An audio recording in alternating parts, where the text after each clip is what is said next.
Hi everybody. Hello. So today's video is about our visit to the Little Bighorn battlefield where Custer's last stand occurred.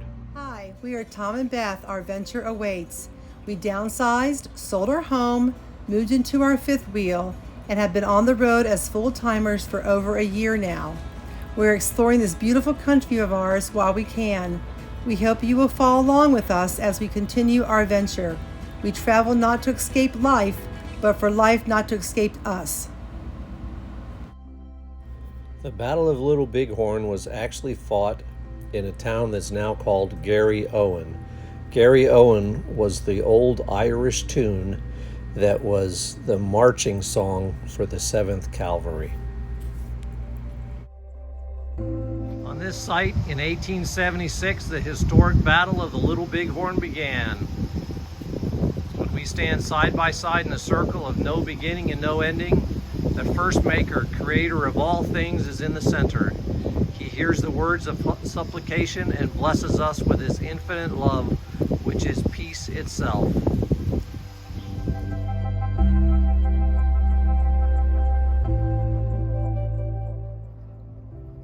We're at the Little Bighorn battlefield. This is where these white markers are, is where soldiers and civilians were originally, where their bodies were found and shallow graves were dug. They were later moved to a mass grave in the big mark, under the big marker behind us.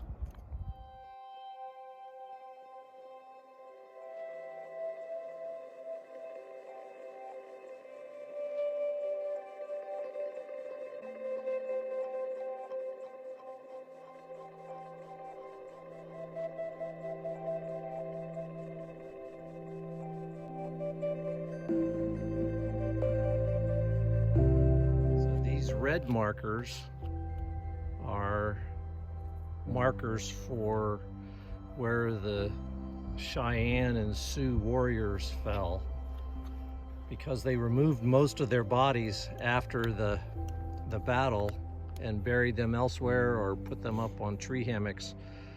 This is where it's assumed that they died. So and then we're going over towards the Indian monument over this way.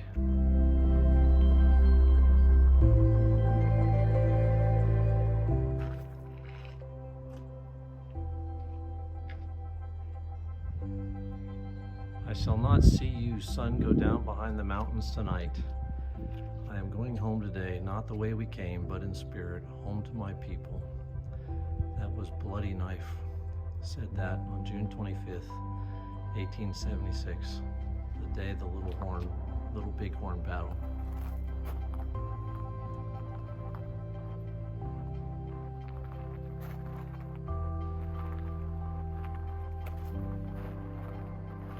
Custer made a promise in 1869 that he would never raise his gun to the Cheyenne again, and Stone Forehead, arrow keeper of the Cheyenne, said, if you break your promise, you will go to dust like this. And that's exactly what happened.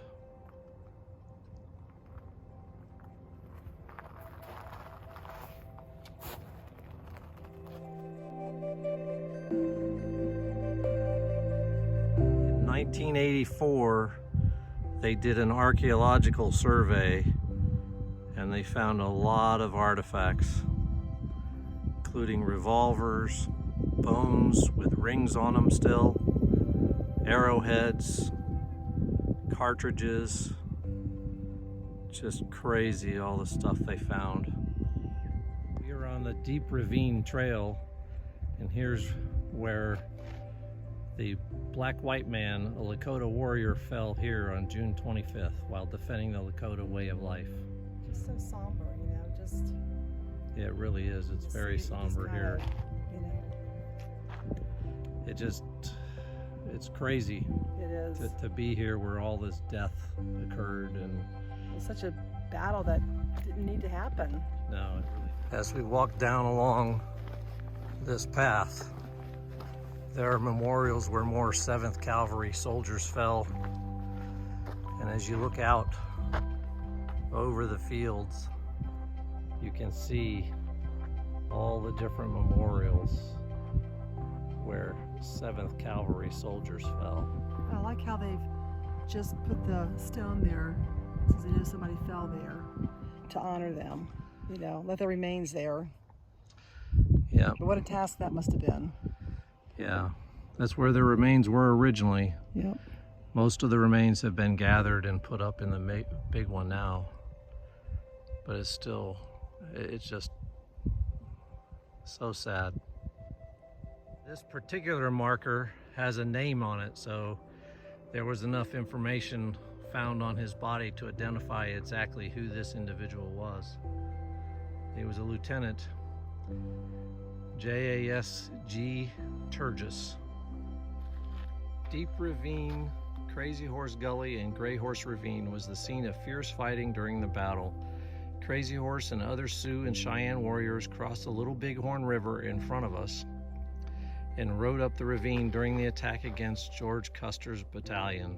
Toward the end of the battle, approximately 40 soldiers broke out from Last Stand Hill and were killed here and on adjacent ridges. Warrior accounts indicate that a Sioux was also killed during the fighting.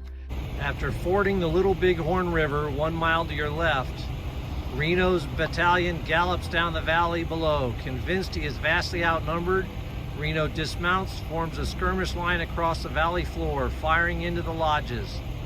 Warriors in great numbers rush forward to defend the village. Outflanked, Reno retreats to the timbers. Sitting Bull directs surprised non-combatants to flee to the north and the west. Under mounting pressure, Reno abandoned his retreat. It disintegrated into a rout. Pursuing warriors right amongst the troopers that killed more than 30 soldiers. Indian casualties were few. The Lakotas and the Cheyennes drove the cavalry across the river and up the steep bluffs to our left.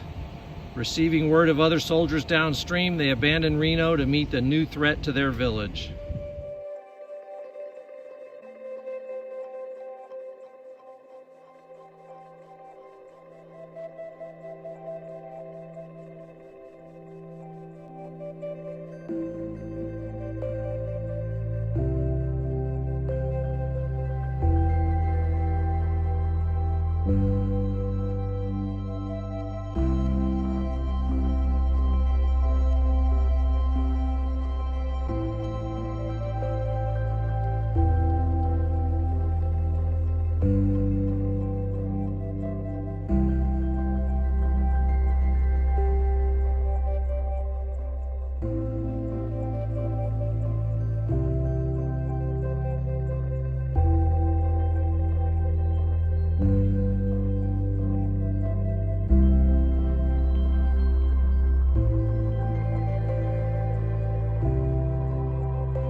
Well, we hope you found our video of Custer's last stand and the Battle of Little Bighorn informative.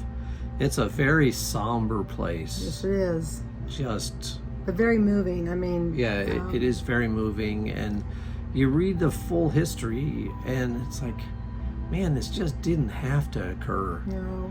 It's, the settlers went in and took over Indian land because of the gold rush, and so Custer ended up having to break his promise that he had made, that he would never attack the Sioux again, and it just didn't end up that way. He did attack them, so unfortunately, and I thought what was really interesting on that trip was about how Custer's body had to be identified by a tattoo that they found on him, because he was pretty much he was pretty much taken care of on that battlefield. They stripped him down to nothing but his socks. Yeah, so it's kind of a sad situation that happened and everything. But when you go there, it's very peaceful. It's very quiet. People are walking around reading stuff, but it just seems to bring a whole different kind of feeling over you when you are there and you get to read about how everything happened and how it just all came together. And but if you haven't been there, we really suggest you go and put it on your bucket list and and take a visit there and spend the day there. There's just a lot to read, a lot to see.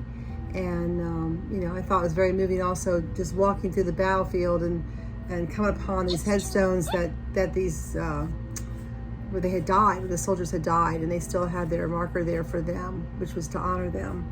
You know, even in the pathway, even as we were going down a trail, there was one in the middle of the trail. So, anyway. So, very, very moving place. Yeah, like I said, it's a very quiet feeling there, but we're so glad that we got to go and have a little more history that we learned about while we were there. So, you know, you hear and you read about it, but until you're there, it's a whole different light. It's a whole different feeling. And I don't know that I ever read all the facts prior to being here. I don't know that I'd ever really learned all the facts. It's kind of always just portrayed, you know, everywhere that the Indians attacked, and it's like, well, that isn't exactly what happened. No, it's not. You really get the whole history when you're there and everything. But we hope that you enjoyed it as much as you can, I guess, or learned about it, I guess. Yeah. And we really appreciate you following along with us as we continue our venture. And if you like the video, please hit like and subscribe and follow along with us onto our next adventure that we're going to. You never know where we're going to show up. We hope that you're well, and we hope that you are having a great summer. And we look forward to showing you some more stuff that we're finding along the way in this beautiful country. That's right. So we will see you around the campfire. Bye.